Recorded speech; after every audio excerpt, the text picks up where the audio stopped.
Welcome back to our main session, and this is the part of our final leg of the conference this afternoon, and this will be the presentation by Shaun Kane. He is our third technology futurist that we have featured today here at the University of Colorado. Shaun Kane is an associate professor in the Department of Computer Science. He directs what I think is one of the best names, the Superhuman Computing Lab. His primary interests are accessible user interfaces and mobile human-computer interaction, and he explores ways to make mobile devices easier to use, especially for people with disabilities and people in distracting environments. So with that, I am going to hand it over to Dr. Kane. All right, thank you. Can everyone hear me okay? My mic's up? All right, awesome. So this is my first time as a futurist, so thank you for indulging me in that. And I'm really happy to talk to you about some of the work we're doing, but also to take a broader look and talk about some of the interesting things going on in terms of physical and tangible computing and how I think these are underexplored areas for cognitive accessibility. And just a note, so sometimes I go a little fast. I put the slides up. If you go to shaun.cat/ you can't see the laser, Coleman 2018, you can see all the slides there. I'm happy to give that to you afterwards, but in case you want to follow along or play along at home. Just to give you a high-level overview of what I want to talk about. So this notion of physical or tangible computing, I'm going to use these terms interchangeably. I think it's a really exciting place to explore accessible STEM, new types of assistive tech, and to find ways that people can work better together in learning about STEM and making assistive technology. This is something you can start today, and I'm going to give you some pointers on how to do that. And I just want to talk about some of the opportunities and some of the challenges that lie ahead. So when I use this term physical computing, this is not going to be on the test. I want to point out a few things that I think are interesting and worth paying attention to. So one is, finding ways where we're moving the notion of computing away from something that you just do looking at a lit up rectangle screen and out in the physical world a bit more. Part of this, so I teach computer science, and part of this is thinking about the process of doing computer science as a combination of software challenges and hardware challenges. And there's a lot of really cool stuff going on in terms of open source hardware and affordable technology that you can use to just start making stuff today. So because I have this cool lab name and all these great students, I just briefly want to plug my lab. We're at CU Boulder in the Engineering Center. Come visit sometime. And a lot of the work we're doing is around looking at multimodal interaction for education, for expressing art, basically finding places where the traditional ways of representing some kind of information just don't work well for everybody, and trying to put together alternative ways of exploring and making sense of what's there. So I'll talk about some of the projects in the context of this talk, but there's lots more. So you can check out our website or talk to me, or there's a group of my students kind of clustered over here, so you can you can talk to them. They do the actual work. So there's a bunch of interesting things going on in terms of access and availability of this technology. The one is, we have these toolkits that you can go and you can buy that let you build physical prototypes, again, easily and quickly. I recommend SparkFun because they're local and the founder is a CU alum. But you can go to, many places and get kits where you can sew an interactive circuit or snap together circuits using magnets. And so there's a lot of tools now that we have available to play around with. We're also seeing this notion of sensing as part of computer science across the age range. So I was at Target a couple of weeks ago and I saw this image at the bottom here is a toolkit made by a company called Kane, where you can build a sensing system just out of the box, and it's targeting younger kids. So not to say that kids can do lots of things, but the fact that this is now something as an introduction to computing, I think, is pretty interesting. And then all of this is in the context of taking control of assistive technology and partially thinking about assistive technology not just as a thing that some benefactor does to some inspiring person, but as a way for people to engage in solving their own problems and solving problems for their family members and people that they care about. And so just a quick overview here of some of the things we're starting to see in terms of electronics projects that are happening and being shared online. There's a bunch of 3D printed Braille, and you can go and download different types of tactile learning materials, for instance, and 3D print them. And some of them are made by people who actually have a need for these kinds of materials. Not enough, actually, and that's something I'll come back to. So here's why I'm taking this bundle of trends and tools that we have available. I wanted to highlight some of the opportunities here that I think are worth thinking about and worth finding ways, perhaps in your own work, where you can integrate these resources that we now have.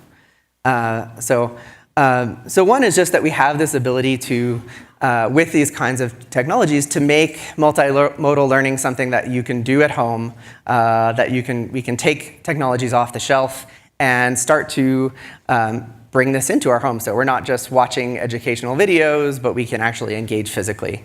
And so here there's on the top a tool called Little Bits that lets you build circuits by snapping together magnetic blocks. This is Varsha Kaushik, my student's work, on building programming tools where you can make little interactive audio stories by snapping together different plastic bricks. And this is, this cost about $50 worth of parts to have the entire programming language. So we can really make multimodal learning something that we can just all have. So briefly, also to shout out some of the work that we're doing that I'm really excited about. So Annika, who's sitting right there, has been working on projects to bring multimodal learning into online education. And I'm going to show you just a brief clip from this video where she built some software to take a pen plotter, which is an off-the-shelf technology that you might get at a store that sells sciencey kinds of things. This one cost about $300. And built a tool where we can have online lessons that combine both video but also a tactile sense. But the point I want to get across is, I'm as much of a skeptic as anybody when self-proclaimed futurists come in and say, here's the future technology that's going to solve accessibility problems. But this is just software. Right? So this is stuff that you can buy today, and taking these tools that we have and thinking differently about how to use them. And so there's a lot we can do potentially in this area of multimodal learning. But I want to bring out a few other opportunities. So another thing we can do with this notion of physical and tangible computing is personalization of assistive technology. And so here's another project from our lab. This is from Hallie Profita, and she was building wearable AAC devices. So this is a Lycra leg strap, so it's something that straps around your leg, and then she programmed in different buttons that can speak in an AAC. And it was intended for equine therapy, so riding around on a horse and maybe talking to your equine therapist or your family members or what have you. And one of the things I think that's super cool about this is, the personalization is on many different levels in terms of the shape of the technology, where it fits on the body, even the sorts of things that you can say, and the visual design of how it works. So this is something that can be, from end to end, something that can be optimized for a particular person and their needs. Briefly, I think there's a lot of really fun stuff that we can do when we have technology that can actuate in the physical world.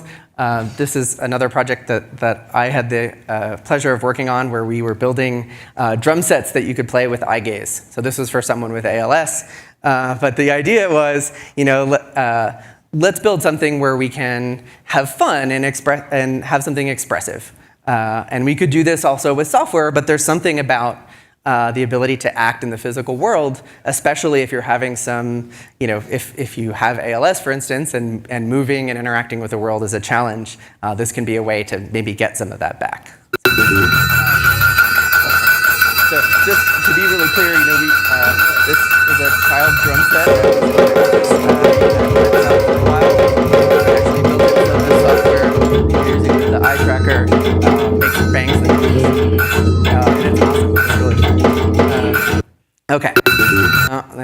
again. So I think there's also the opportunity for people with disabilities to make assistive technology for themselves and for others that they care about. If you had a chance to see Lori Dale's talk just before this one, she's doing a lot of really cool stuff. And what we're seeing is that people are excited about building assistive technology, especially people who maybe have grown up using assistive technology and have seen personally the benefits in their own lives. And then just one more thing I want to mention here is that one of the interesting opportunities about thinking about teaching computer science as a task that has both hardware and software components is now we have a task that we can break down and carve in lots of different ways. And so maybe we can find opportunities where someone who might have difficulty writing out the code can work in the circuits, and someone who has difficulty with the circuits can write code, and someone who has difficulty with both of those might do some user testing or other kinds of things. So we have these computer science tasks as something that use different types of skills, which mean, in some ways, I think they naturally encourage people to work together and to find parts where they can contribute.